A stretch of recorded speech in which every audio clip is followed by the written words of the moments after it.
The sun beat down on Thomas McKenna's face as he wiped the sweat from his forehead. The Arizona desert was cruel in the summer of 1887.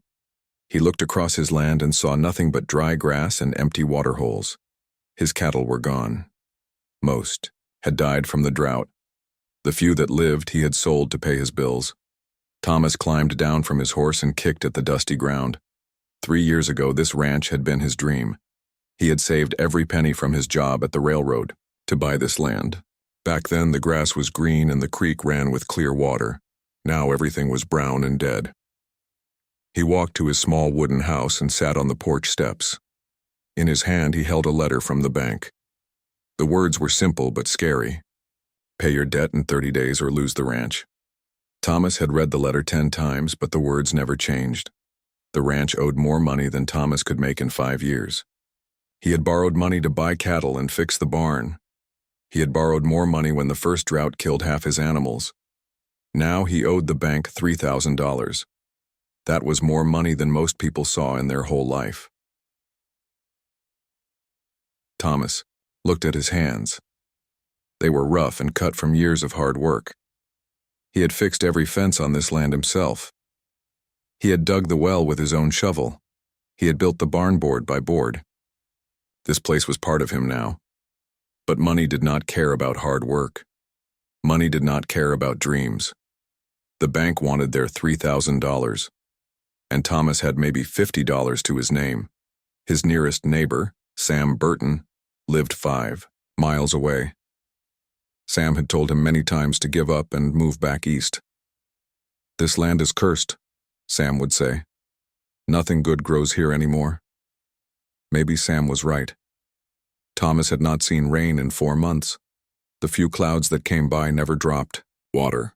They just moved across the sky like gray ghosts, teasing him with the promise of water that never came. Thomas stood up and walked to his horse. He needed to check the back part of his land. Maybe there was still water in the old creek back there. Maybe he could find some of his cattle that had wandered off. Maybe he could find something that would save his ranch. The ride to the back of his property took an hour. The horse moved slowly in the heat. Thomas kept his hat pulled down low to block the sun. Everything around him was quiet, except for the sound of the horse's feet on the dry ground. When Thomas reached the old creek, his heart sank. The creek bed was completely dry. Not even mud remained, just cracked earth that looked like broken pottery. He remembered when this creek had fish in it. Now it was just a scar in the ground. Thomas continued riding along the fence line. He needed to check if any cattle had broken through and wandered onto other people's land. If his cattle damaged a neighbor's property, he would owe even more money. As he rode, Thomas thought about his life before the ranch. He had worked for the railroad, laying tracks across the desert. The work was hard, but he got paid every week. He had a small room in town and ate his meals at the boarding house. It was not exciting, but it was safe. Back then, Thomas had big dreams. He would buy land and raise cattle. He would marry a nice woman and have children. They would live in a big house and be happy. Now, at 32 years old, Thomas was alone on a failing ranch with no money and no future. The sun was getting lower in the sky when Thomas reached the far corner of his land. Here, near his well, he stopped his horse and climbed down. The well was the only place on his ranch that still had water. It was deep and the water was clean. At least he would not die of thirst. Thomas walked over to check the well. As he got closer, he saw something that made him stop. There, lying next to his well, were 2 people. They were not moving. Thomas ran closer. The 2 people were women. They had dark skin and long black hair. They wore simple brown dresses that were torn and dirty. One woman was taller than most men Thomas knew. The other was younger but also very tall and strong-looking. Both women were unconscious. Their lips were dry and cracked. Their skin was hot from the sun. Thomas could see they were close to death from thirst. Thomas had heard stories about Apache, people in this area. Most of the stories were scary. People said Apache warriors would attack ranches and steal cattle. The army had been fighting Apache tribes for years. Many white people were afraid of all Apache people. But these were not warriors.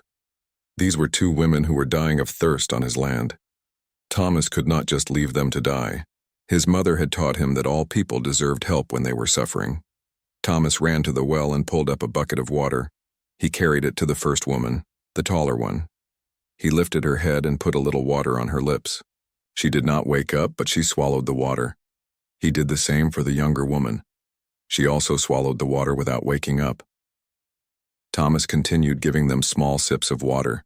After a few minutes, the older woman opened her eyes. She looked at Thomas with fear and confusion. She tried to sit up but was too weak. Thomas held up his hands to show he would not hurt her. He pointed to the water and then to her mouth. She understood and nodded. Thomas helped her drink more water. The cool water seemed to give her strength. She looked at her sister and spoke in a language Thomas did not understand. The words sounded worried and sad. The younger woman was still unconscious. Thomas brought more water and helped the older sister give drinks to the younger one. Slowly, the second woman also opened her eyes. Both women were alive, but they were very weak. They needed food and rest in a safe place. Thomas looked around at the empty desert. His house was an hour away. These women could not walk that far. Thomas made a decision that would change his life forever. He would take these women to his house and help them get better. He did not care that they were Apache. He did not care what his neighbors would think. He would not let two people die when he could save them. Thomas helped both women get on his horse. They were too weak to sit up straight, so he walked beside the horse and held them steady. The trip back to his house took 2 hours.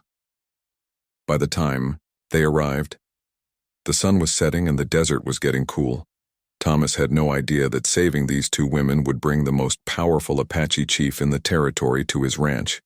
He had no idea that his small act of kindness would soon force him to make the most important choice of his life. Thomas helped the two Apache women down from his horse. They were so weak they could barely stand. The older woman tried to walk, but her legs shook and she almost fell. Thomas caught her arm and helped her stay up. The younger woman was even weaker. Her eyes kept closing and she seemed to drift in and out of sleep. Thomas knew they needed shelter right away. The desert got very cold at night, and these women needed rest and food. Thomas looked at his small house. He had only one room with his bed and a few chairs. It would not be right to bring strange women into his bedroom. Then he looked at his barn. It was not fancy, but it was clean and dry. He had fresh hay there that would make good beds. Thomas helped both women walk to the barn. Inside, he spread clean blankets over the hay to make soft places for them to sleep. The older woman said something in her language and pointed to her sister. She sounded worried. Thomas brought more water from his well. He also brought some bread and dried meat from his kitchen. The food was simple, but it was all he had. He set the food and water near the women and pointed to it. The older woman nodded and smiled a little. It was the first time Thomas saw her face look less afraid. The older woman ate small pieces of bread and drank the water slowly. She then helped her sister eat and drink. Thomas could see love and care in how she treated the younger woman. These were not dangerous people. They were just sisters taking care of each other. Thomas wanted to help more, but he did not speak their language. He pointed to himself and said, "Thomas." Then he pointed to them and waited. The older woman understood. She pointed to herself and said, "Ayana." Then she pointed to her sister and said, "Chenoa." Thomas repeated their names to show he would remember them. Ayana smiled again. This time her smile was warmer. Thomas felt good that he could help these women, even though he knew it might cause problems for him. In the Arizona Territory, most white people did not trust Apache people. There had been fighting between Apache tribes and white settlers for many years. The army had orders to capture or kill Apache warriors. Many ranchers had lost cattle and property in Apache raids. But Thomas had never seen Apache people before, today. All he knew were scary stories that people told. Looking at Ayana and Chenoa, they seemed like any other people who needed help. They were not monsters from the stories. They were just two women who had almost died in the desert. Thomas left the women in the barn and went to his house. He sat at his small table and thought about what he had done. His neighbor Sam Burton had warned him many times about Apache people. "They will kill you in your sleep," Sam had said. "You cannot trust them." But Thomas did not feel afraid. Ayanna and Chenoa were too weak to hurt anyone. They needed help, not fear. Thomas decided he would keep helping them until they were strong enough to leave safely. The next morning, Thomas woke up early. He went to the barn to check on his guests. Ayanna was awake and sitting up. She looked much better than the night before. Chenoa was still sleeping, but her breathing was normal and her face had more color. Ayanna said something to Thomas in her language. She pointed to the water bucket and then outside. Thomas understood she was asking for more water. He took the bucket to his well and filled it with fresh water. When Thomas returned, Ayanna was helping Chenoa sit up. The younger sister was awake now and looked around the barn. When she saw Thomas, she looked scared and grabbed Ayanna's arm. Ayanna spoke to her sister in their language. She sounded calm and gentle. She pointed to Thomas and then to the water and food he had brought. Slowly, Chenoa's fear went away. She nodded to Thomas to show she understood he was helping them. Thomas brought breakfast to the barn. He had cooked eggs and made coffee. The women had never tasted coffee before. When Chenoa took her first sip, she made a face that made Thomas laugh. But then she smiled and drank more. After breakfast, Ayanna stood up and walked around the barn. She was much stronger now. She looked at Thomas's tools and farming equipment. She picked up a broken harness that Thomas had been trying to fix for weeks. Ayanna examined the harness carefully. Then she took some leather strips and began working on it. Her hands moved quickly and skillfully. In just a few minutes, she had fixed the harness better than it had ever been. Thomas was amazed. He had struggled with that harness for so long. Ayanna had fixed it like it was nothing. She handed it back to Thomas with a proud smile. This was her way of saying thank you for his kindness. Chenoa was also feeling better. She walked outside the barn and looked around Thomas's ranch. She saw his dried-up vegetable garden and empty animal pens. She said something to Ayanna, and they talked together in their language. Then Chenoa walked to different parts of Thomas's land. She seemed to be looking for something. She knelt down and put her ear to the ground in several places. She dug small holes with her hands and smelled the dirt. Thomas watched her with curiosity. What was she doing? Chenoa continued walking around his property. She stopped at a place near the back of his house. She called to Ayanna and pointed at the ground. Both women began digging with their hands. Thomas brought them his shovel. They dug about 3 feet deep. Suddenly, water began flowing into the hole. They had found an underground spring that Thomas never knew existed. Thomas could not believe it. He had lived on this land for 3 years and never found this water. The spring was close to his house and garden. With this water, he could grow vegetables again. He could even think about getting some cattle back. The 2 sisters had been on his ranch for only 1 day, and they had already helped him more than anyone else ever had. Thomas felt grateful and happy, but he also felt confused. If Apache people were as dangerous as everyone said, why were these women helping him? That evening, Thomas cooked a better dinner for his guests. He made beef stew with potatoes and carrots. The women enjoyed the warm food. As they ate, Ayanna tried to speak English words she knew. "Thank you," she said slowly. Her English was not good, but Thomas understood. She pointed to the barn, the food, and the water. "Thank you, Thomas." Thomas smiled and nodded. "You are welcome, Ayanna." Then Ayanna said something that surprised him. "We go soon. Dangerous. For you." Thomas understood she was worried about causing trouble for him. She knew that helping Apache people could get him in trouble with his neighbors or the army, but Thomas did not want them to leave until they were completely well. "No hurry," Thomas said. "You are safe here." That night, Thomas went to sleep feeling better than he had in months. For the first time since the drought began, he had hope. The spring water could save his ranch. Maybe he could pay back the bank. Maybe his dream was not over after all. Thomas did not know that Ayanna and Chenoa were not ordinary Apache women. He did not know that their father was one of the most feared and respected Apache chiefs in the territory. He did not know that by helping these women, he had started a chain of events that would change his life forever. As Thomas slept peacefully in his house, Ayanna and Chenoa whispered to each other in the barn. They were making plans that would bring their father and his warriors to this small ranch very soon. On the second day, Thomas woke up to the sound of voices outside his house.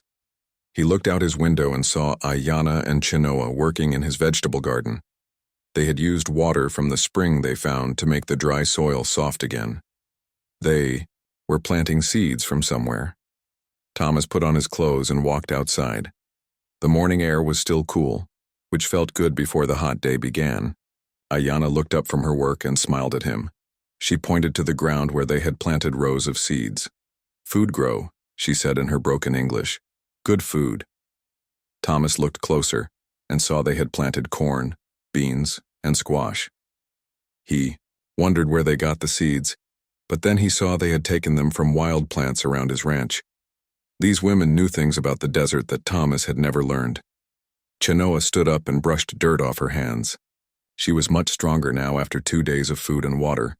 She pointed to different parts of Thomas's ranch and said words in her language. Ayanna translated some of her words into English. She say, "Your land good, much water underground. Plants grow here before." Thomas realized that Chenoa could read the land in ways he never could. She could see things that were invisible to him. His ranch was not cursed like Sam Burton had said. It just needed people who understood how to work with the desert instead of fighting against it. After breakfast, Thomas decided to show his guests around his whole ranch. He wanted them to see everything he had built. They walked to his barn first, where he kept his few remaining tools and supplies. Ayanna examined his farming equipment carefully.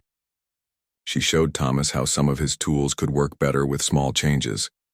She took leather strips from her dress and tied them to his hoe handle to make it more comfortable. She showed him how to sharpen his axe with a special stone. Chenoa was more interested in the animals. Thomas had 2 chickens, 1 old cow, and his horse. The animals seemed to like her right away. The cow, which was usually scared of strangers, walked right up to Chenoa and let her pet its head. "Animals know good people," Ayanna said, watching her sister with the cow. Thomas took them to see his well, the same place where he had found them 2 days ago. They looked down into the dark water and nodded with approval. Clean water was precious in the desert, and Thomas's well was very good. But when they walked to his dried creek, both women looked sad. Ayanna knelt down and touched the cracked earth. She said something to Chenoa in their language.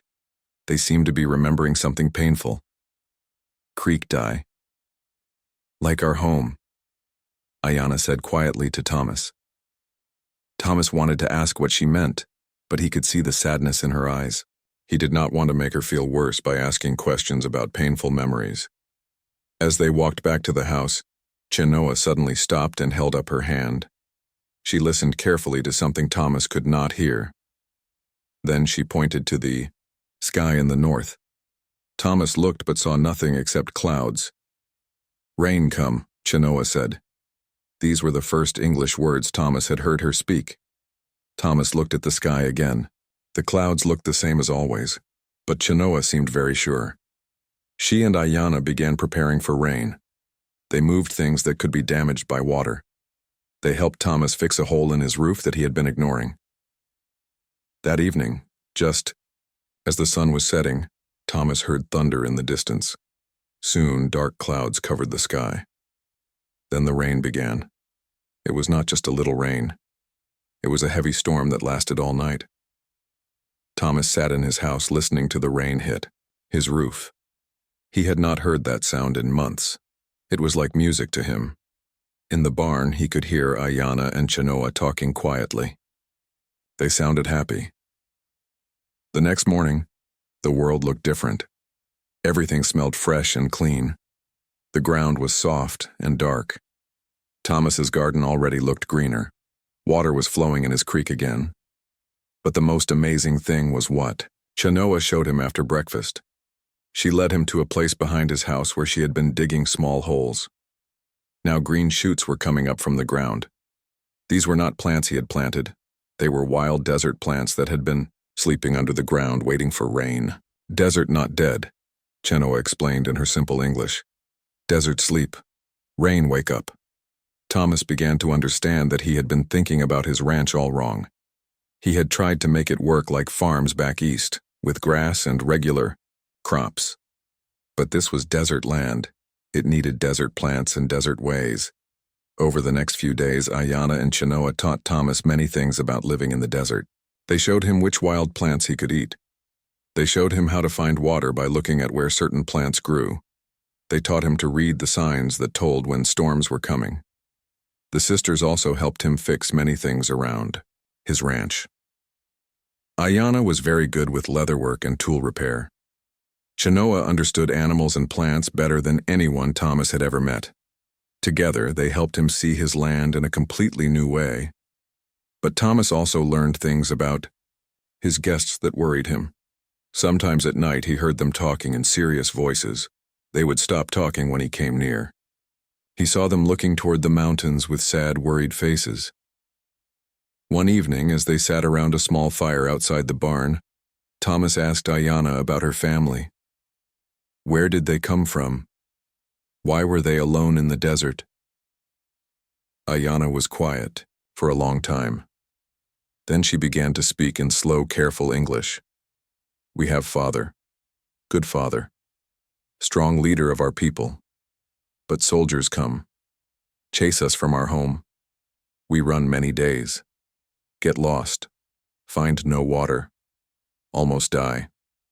Thomas felt sorry for them. He had heard about the army chasing Apache people, but he had never thought about what that meant for families like this one. Where is your father now? Thomas asked. Ayana looked at Chenoa. They said something to each other in their language. Then Ayana looked back at Thomas. He looked for us, he very worried. We've been gone too long. Thomas realized that somewhere out there, a father was searching for his lost daughters. The man probably thought they were dead. Thomas knew how he would feel if his daughters were missing in the desert. Can you send him a message? Thomas asked. Can you tell him you are safe? Again, the sisters talked to each other. Then Ayana nodded. Yes. We send sign. He will know we alive. But... She stopped talking and looked worried. But what? Thomas asked. When father come, may be dangerous for you. Our people and your people fight much. Father might not trust white man, even good white man like you. Thomas understood the problem. By helping these women, he had gotten himself into the middle of something much bigger than he realized. But he did not regret helping them. They had become his friends. They had helped him more in a few days than his white neighbors had helped him in 3 years. That night, Thomas lay in his bed thinking about what Ayana had said. Soon, an Apache chief would come looking for his daughters. That chief might not be happy to find them staying with a white rancher. Thomas could be in real danger. But Thomas also thought about everything the sisters had done for him. They had found water on his land. They had taught him how to work with the desert instead of against it. They had given him hope when he thought all hope was lost. Whatever happened when their father came, Thomas knew he had done the right thing by helping them. He would face whatever came next with courage. He just hoped that the Apache chief would be as good and kind as his daughters were. On the third evening, as Thomas was cooking dinner outside over an open fire, Ayana came and sat beside him. She looked serious and worried. Chenoa stayed in the barn, but Thomas could see her watching them through the open door. Thomas, Ayana said quietly, I must tell you something important. Something about who we are. Thomas looked at her face. She seemed scared to tell him whatever she wanted to say. He put down the spoon he was using to stir the stew. You can tell me anything, Ayana. You and Chenoa saved my ranch, I trust you. Ayana took a deep breath. We not tell you truth about our family. We tell you our father is leader of our people. This true. But we not tell you who our father is. Thomas waited for her to continue. He could see this was very hard for her to say. Our father is Chief Nalnish. You maybe hear his name before. Thomas felt his heart start beating faster. He had heard that name. Every white person in the Arizona Territory knew that name. Chief Nalnish was the most feared Apache leader in the region. The army had been trying to capture him for years. They said he was responsible for many attacks on settlements and ranches. Chief Nalnish, Thomas repeated slowly. Ayanna nodded. You afraid now? Thomas looked at this woman who had helped him fix his ranch and find water. She was the daughter of the most wanted Apache in the territory, but she was still the same person who had worked in his garden and taught him about desert plants. Should I be afraid? Thomas asked. Maybe, Ayanna said honestly. Our father is good man, but he very angry at white people. Soldiers kill many of our people. Soldiers burn our villages, take our children away to schools far from home. Father fight to protect our people. Thomas began to understand why Chief Nalnish was fighting. If soldiers had attacked his people and taken their children, Thomas would fight too. But this also meant that Thomas was in much more danger than he had realized. Why did you and Chenoa leave your father? Thomas asked. Ayanna looked toward the mountains. Father sent us on secret mission. He want to find white people who maybe want peace. Not all white people bad, Father know this. Some Apache people say all white people are enemies. But Father think maybe some white people want to live in peace with Apache people. Thomas was surprised. He had never heard that Chief Nalnish might want peace. All the stories he heard made the chief sound like someone who only wanted war. What happened to your mission? Thomas asked. We traveled to a small town near here. We dress like Mexican women so soldiers not know we Apache. We want to talk to store owner there. We hear he is good man who trade fair with all people. Ayanna's voice became sad. But soldiers see us. They not sure who we are, but they think we look suspicious. They chase us. We run into desert. We get lost. We walk for days with no water. Then we find your well and fall down. Thomas realized how brave these women were. They had risked their lives trying to make peace between their people and white settlers. They had almost died for that mission. Does your father know where you are now? Thomas asked. No. We've been gone too long. Father must be very worried. He probably think we dead. What will happen when he finds you? Ayanna was quiet for a long time. Then she said, Father will be happy we alive. But Father will also be very suspicious of you. He not understand why white man help Apache women. He think maybe you want to hurt us or trade us to soldiers for money. Thomas felt worried. Will he hurt me? I not know, Ayanna said honestly. Father is not cruel man, but he been hurt by white people many times. His brother was killed by soldiers under white flag of peace. His first wife died when soldiers burned our village. Father learned not to trust white people. Thomas looked at the fire and thought about this news. By helping these women, he had gotten involved in something much bigger than a simple act of kindness. He was now connected to the most wanted Apache chief in the territory. Ayanna, Thomas said, I want you to know something. I helped you and Chenoa because you needed help. I did not know who your father was. I did not know you were on a peace mission. I just saw two people who were dying, and I could not let that happen. Ayanna smiled a little. I know this, Chenoa know this too. That is why we help you with your ranch. You show us that some white people have good hearts. What should we do now? Thomas asked. We must send message to Father. Tell him we alive and safe. If we not do this soon, Father will think something terrible happened to us. He might do something very angry. Thomas understood. A worried father with warriors might attack settlements looking for his lost daughters. That would make everything worse for everyone. How do we send this message? Thomas asked.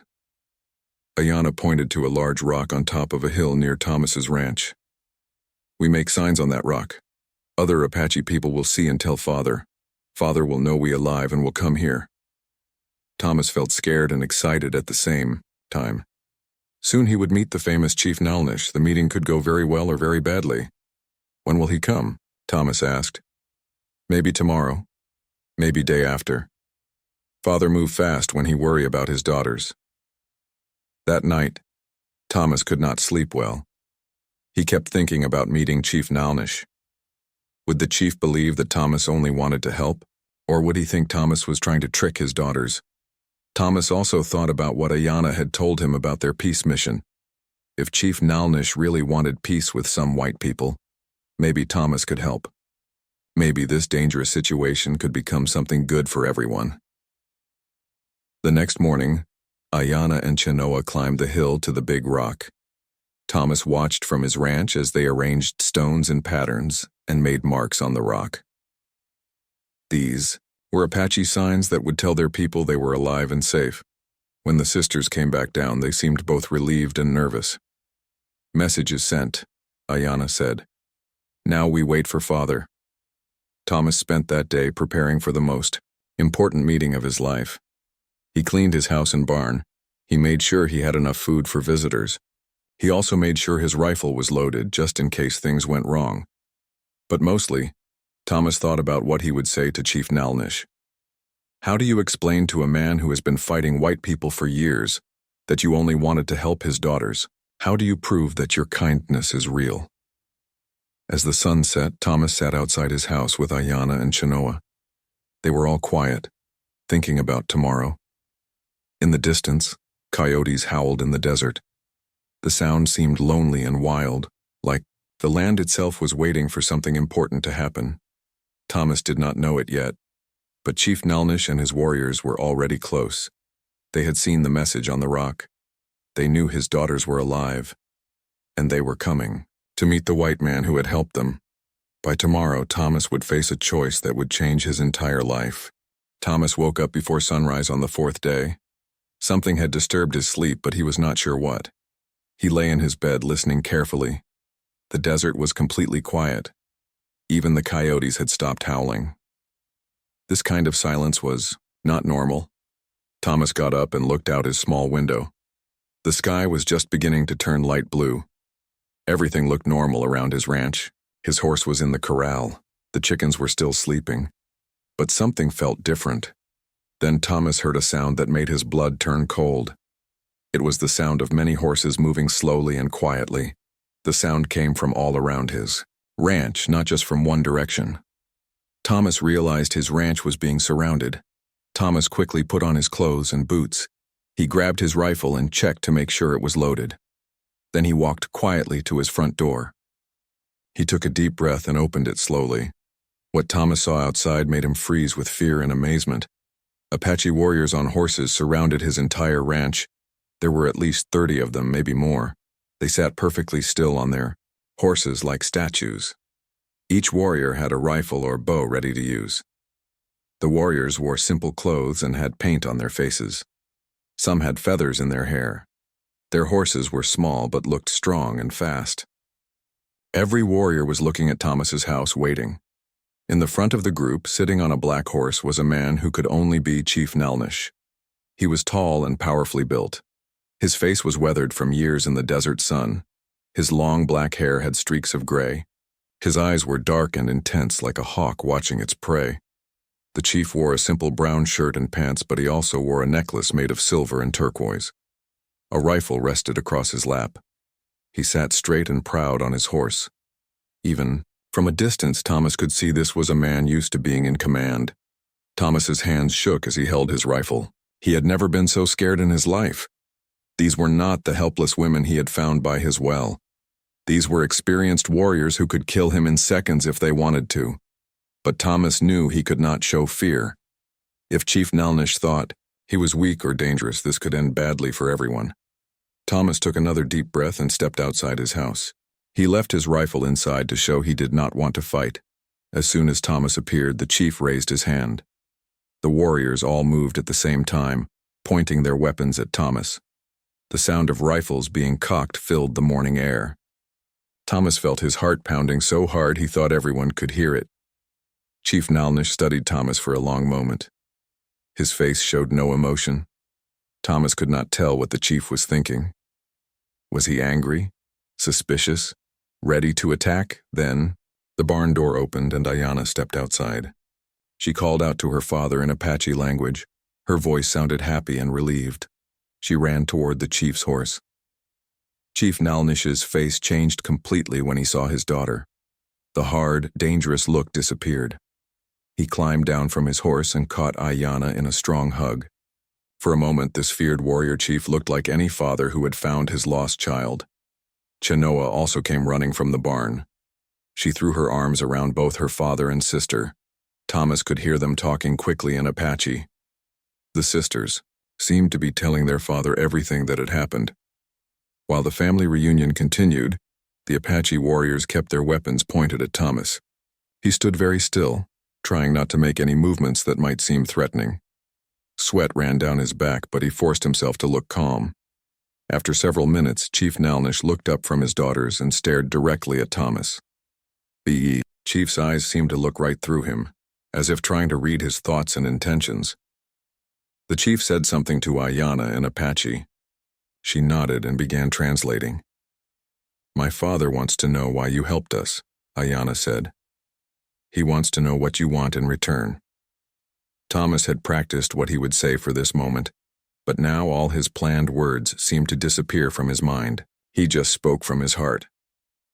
"I helped you because you needed help," Thomas said. "I found you by my well, almost dead from thirst. I could not let you die. I do not want anything in return." Ayana translated his words to her father. The chief listened, but his face still showed suspicion. He spoke again, and Ayana translated. "Father says white men always want something. Maybe you help us so you can trade us to soldiers for money. Maybe you help us so you can learn secrets about Apache people." Thomas felt frustrated. How could he prove that his motives were pure? How could he make this man understand that he had simply done what any decent person would do? "Your daughters almost died," Thomas said. "I gave them water, food, and a place to rest. They got better and helped me with my ranch. They found water on my land that I never knew existed. They taught me things about living in the desert. If I wanted to hurt them or trade them for money, would I have let them help me? Would I have learned from them?" As Ayana translated, Thomas saw the chief's expression begin to soften slightly, but the warriors still kept their weapons ready. Chief Nalnish walked closer to Thomas. The chief was taller than Thomas and looked very strong. Up close, Thomas could see scars on the chief's face and hands. These were marks from many battles and years of hard living. The chief spoke directly to Thomas. Even though Thomas did not understand Apache, the chief's voice was deep and powerful. Every word sounded important and serious. "Father says he has heard many promises from white men," Ayana translated. "All of them were lies. White men promised to live in peace with Apache people. Then they took our land. White men promised to protect Apache children. Then they took children away to schools. White men promised food and supplies. Then they gave us rotten meat and broken blankets." Thomas understood why Chief Nalnish did not trust white people. If Thomas had experienced those betrayals, he would not trust either. "Father wants to know if you are different from other white men," Ayana continued translating. "He wants to know if your kindness is real or just a trick." Thomas looked directly into Chief Nalnish's eyes. He tried to show all the honesty and sincerity he felt. "I cannot speak for other white men," Thomas said. "I can only speak for myself. I helped your daughters because it was the right thing to do. I would help anyone who was dying of thirst, no matter what color their skin or what tribe they came from. That is how my mother raised me." The chief listened to the translation. Then he did something unexpected. He walked past Thomas toward the well where his daughters had been found. Thomas and all the warriors watched as the chief knelt down and touched the ground where Ayana and Chenoa had been lying. Chief Nalnish stayed there for several minutes, as if trying to imagine what had happened to his daughters. When he stood up, his face looked different. Some of the hardness was gone. The chief walked back to Thomas and said something to Ayana. She looked surprised by what her father said. "Father says you could have left us to die and no one would ever know," Ayana translated. "Father says you could have hurt us while we were weak and helpless. Father says you could have tied us up and taken us to soldiers. But you did none of these things." Chief Nalnish continued speaking, and Ayana kept translating. "Father says maybe there are still some white men with honor. Maybe there are still some white men who keep their word." Thomas felt hopeful for the first time since seeing the warriors surround his ranch. But he also knew this was just the beginning. Chief Nalnish still had to decide what to do about finding his daughters with a white rancher. Chief Nalnish walked around Thomas's ranch, examining everything carefully. His warriors remained on their horses, watching every move. The chief looked at the vegetable garden where his daughters had planted seeds. He saw the spring they had found. He examined the tools they had helped Thomas repair. Thomas followed at a respectful distance, not wanting to seem like he was hiding anything. Ayana and Chenoa walked with their father, explaining in Apache what they had done during their time at the ranch. The chief stopped at the barn where his daughters had slept. He went inside and looked at the clean blankets Thomas had given them. He saw the food and water containers. Everything was neat and comfortable. This was not how prisoners were kept. When the chief came out of the barn, he spoke to his daughters again. This conversation lasted much longer than the others. Sometimes the chief sounded surprised. Sometimes he sounded pleased. Thomas could not understand the words, but he could hear different emotions in their voices. Finally, Chief Nalnish turned to Thomas and began speaking. Ayana translated his words. Father says he has been searching for us for many days. He was very worried. He thought soldiers had captured us or killed us. He was ready to attack the town where we were last seen. Thomas realized how close the territory had come to more violence. If he had not helped the sisters, Chief Nalnish might have attacked innocent people while looking for his daughters. The chief continued speaking through Ayana's translation. Father says he has learned something important from our story. He says not all white people are the same. Some white people are enemies of Apache people. But maybe some white people can be friends. This surprised Thomas. He had expected anger and suspicion, not talk of friendship. Father has been thinking about this problem for a long time, Ayana went on. Apache people cannot win war against all white people. Too many white people come to our land. Too many soldiers with guns. If Apache people keep fighting, all Apache people will die or be captured. Chief Nalnish walked closer to Thomas. The chief's face showed the weight of difficult decisions. Thomas could see this was a man who carried the survival of his people on his shoulders. But father also cannot surrender, Ayana translated. When Apache people surrender, bad things happen. They get sent to reservations where land is poor and there is not enough food. Apache children get taken away to schools where they forget Apache ways. Apache people die slowly on reservations. Thomas began to understand the impossible situation Chief Nalnish faced. If he kept fighting, his people might all be killed. If he surrendered, his people might all be destroyed in a different way. The chief spoke again, and his words seemed heavy with sadness. Father says he has been looking for third choice. Maybe some white people want peace. Maybe some white people will treat Apache people with respect. Maybe Apache people can live free but not fight all the time. Thomas realized that Chief Nalnish was not just a war chief. He was a leader trying to find a way for his people to survive in a changing world. The peace mission his daughters had been on was part of this larger plan. Father says you might be the kind of white person he has been hoping to find, Ayana continued. You helped Apache people when you could have ignored us or hurt us. You learned from us instead of trying to teach us your ways. You treated us like family instead of enemies. Thomas felt honored by these words, but he also felt the pressure of what they meant. Chief Nalnish was looking for allies in his struggle to save his people. Could Thomas be that kind of ally? The chief then did something that surprised everyone. He spoke to his warriors in Apache, and they all put down their weapons. Then Chief Nalnish took off his rifle and laid it on the ground. He was showing Thomas that he trusted him enough to be unarmed in his presence. Father wants to tell you something important about himself, Ayana translated. Something he has never told any white person before. Chief Nalnish began speaking in a voice that was softer than before. He looked directly at Thomas as Ayana translated his words. Father says his real name is not Nalnish. That is his war name, the name he uses when fighting.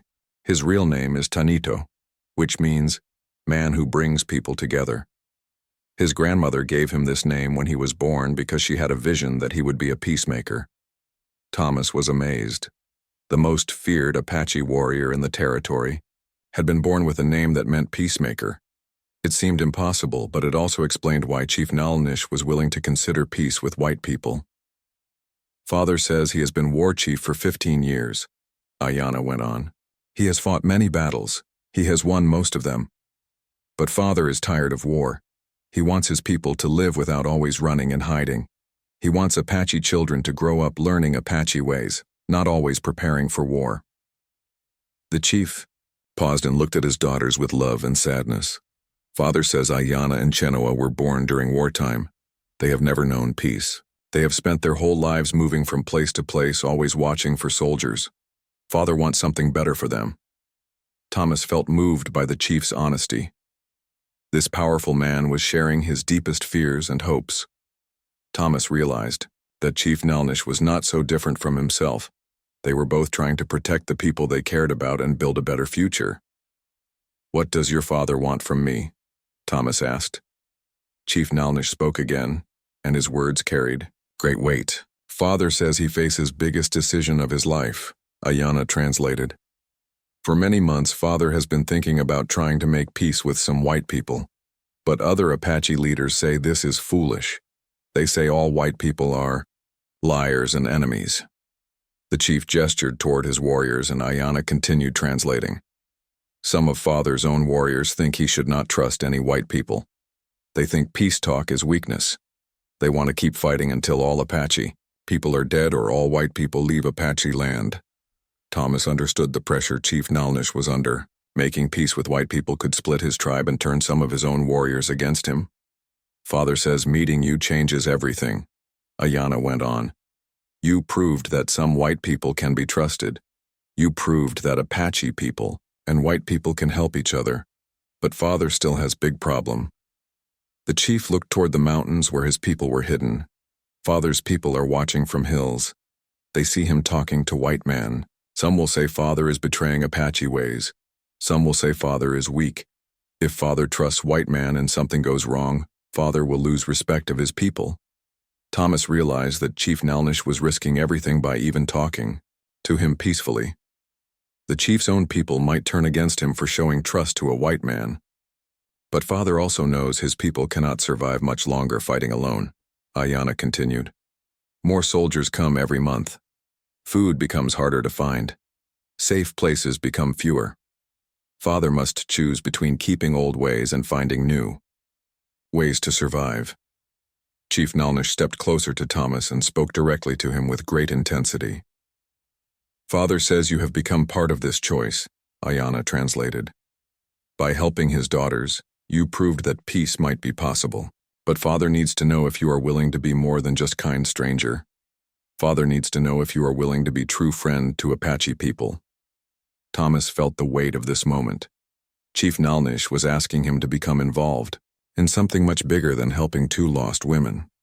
The chief was asking him to be part of a plan that could bring peace or could get them all killed. Chief Nalnish walked to his horse and took something from a leather bag tied to the saddle.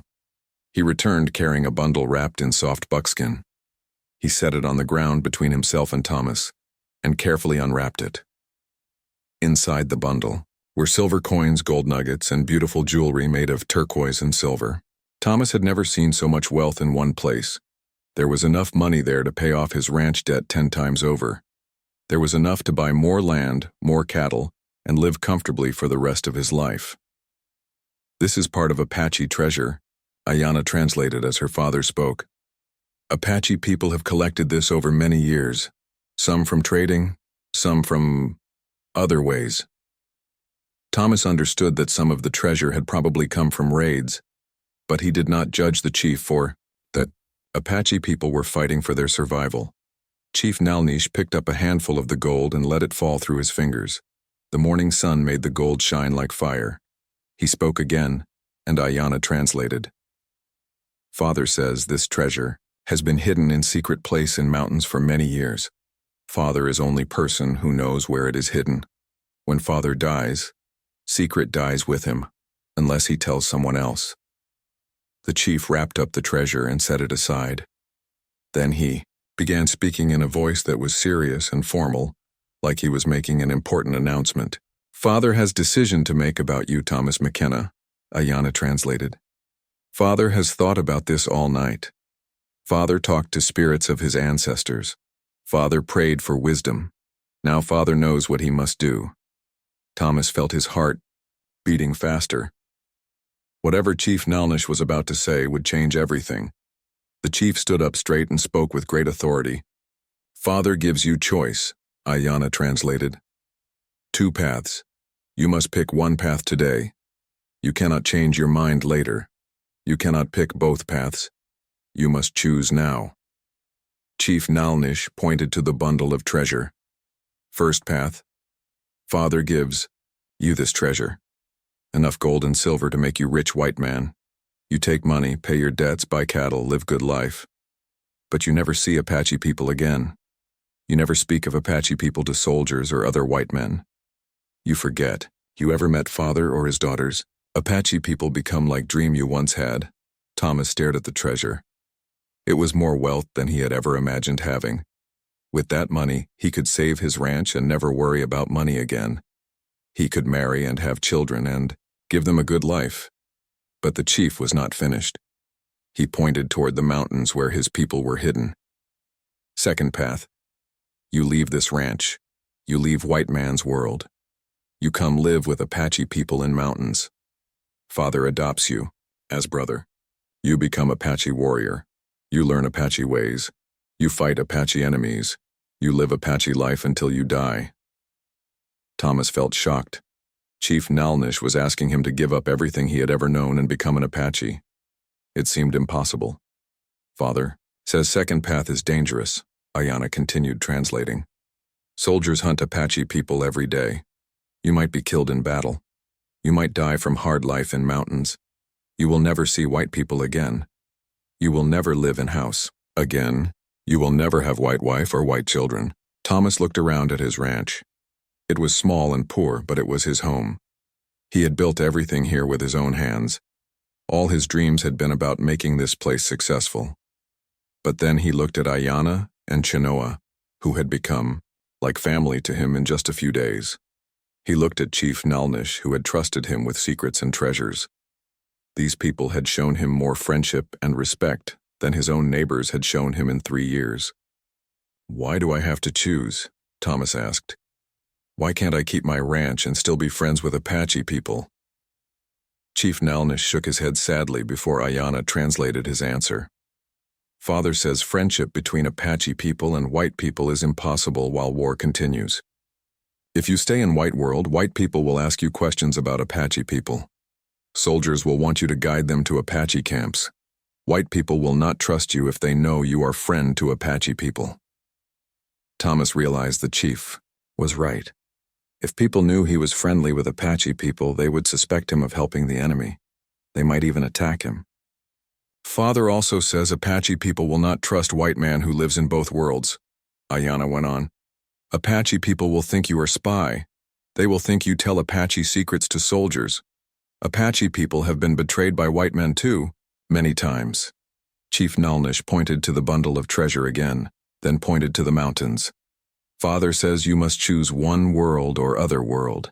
You cannot have both. Father is sorry for this, but war makes everything complicated. Thomas felt overwhelmed. This was the biggest decision of his life, and he had to make it right now. How long do I have to decide? Thomas asked. Chief Nalnish spoke quickly to one of his warriors, who pointed toward the south. The chief's face became worried. Father says soldiers are coming, Ayana translated. Maybe someone saw Apache horses and told soldiers. Fathers, people must leave very soon.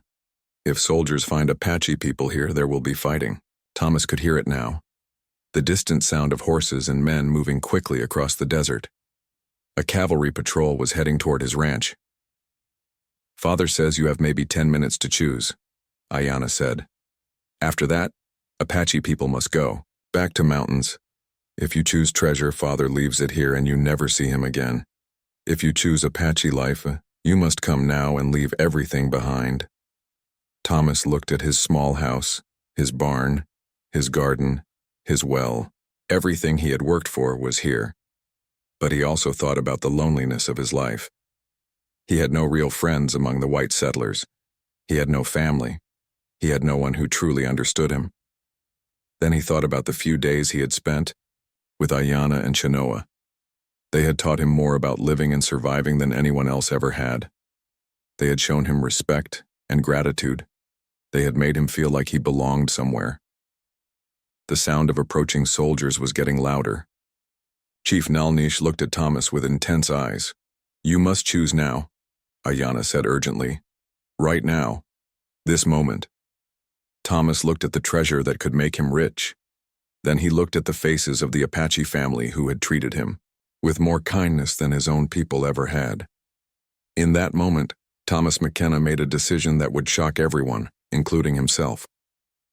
Thomas looked at the treasure glittering in the morning sun.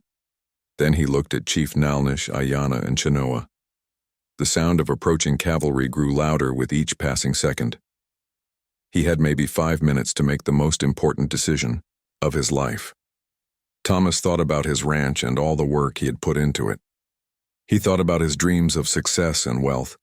He thought about the safe, predictable life he could have as a rich white rancher. But then he remembered the loneliness of the past 3 years. He remembered his neighbors who had never helped him when times were hard.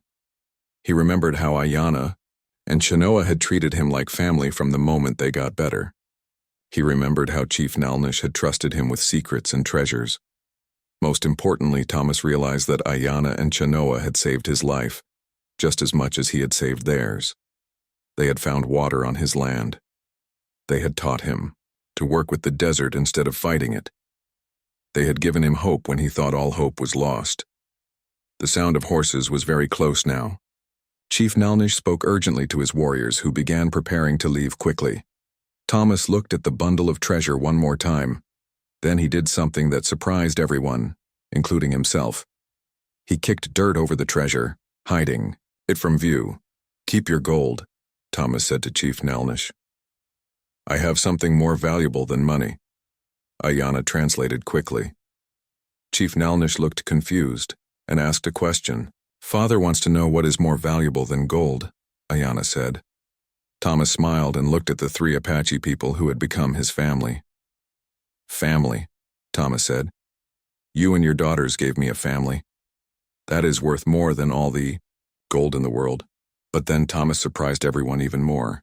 "But I am not choosing the second path either," Thomas continued. "I am not abandoning my ranch." Chief Nalnish looked angry and spoke sharply. Ayana translated with worry in her voice. "Father says you must choose one path or the other. There is no third path." "Yes, there is," Thomas said firmly. "Your daughters taught me something important. They taught me that Apache people and white people can help each other. They taught me that we can be friends. If they can do it, so can we." The cavalry sounds were very close now. Chief Nalnish looked toward his warriors, who were ready to ride away fast. Thomas grabbed the chief's arm gently but firmly. "Take the treasure and hide it again," Thomas said quickly. "But do not hide from me. Come back in 1 month. Bring your daughters. Bring whoever you trust. I will have a plan." "What plan?" Ayana asked, translating her father's urgent question. "I will find other white people like me," Thomas said. "People who want peace. People who will treat Apache people fairly. We will build something new. Not war, not surrender, something better."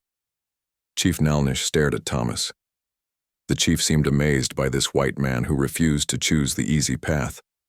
Through the dust in the distance, Thomas could see blue cavalry uniforms approaching. There were at least 20 soldiers riding hard toward the ranch.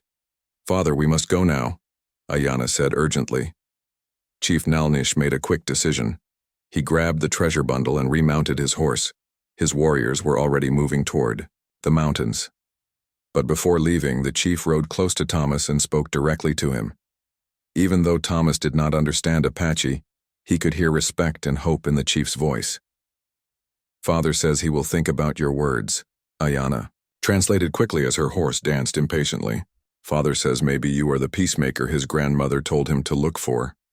1 month, Thomas called out as the Apache riders began galloping away. "Come back in 1 month." Chief Nalnish raised his hand in what might have been agreement, or farewell. Then he and his warriors disappeared into the desert like ghosts, leaving only dust clouds behind them. Thomas ran to his house and grabbed his rifle. He had to make the approaching soldiers believe he had been defending his ranch, not meeting peacefully with Apache people. Captain Morrison led the cavalry patrol that reached Thomas's ranch 5 minutes later. The captain was a hard man with suspicious eyes who had been fighting Apache people for years. "McKenna," the captain shouted as he dismounted. "We tracked Apache horses to this area. Did they attack your ranch?" Thomas made his face look worried and shaken. "Yes, sir. About 30 of them. They surrounded my place just after dawn. Did they steal anything? Kill your livestock?" "No, sir. They seemed more interested in water than anything else.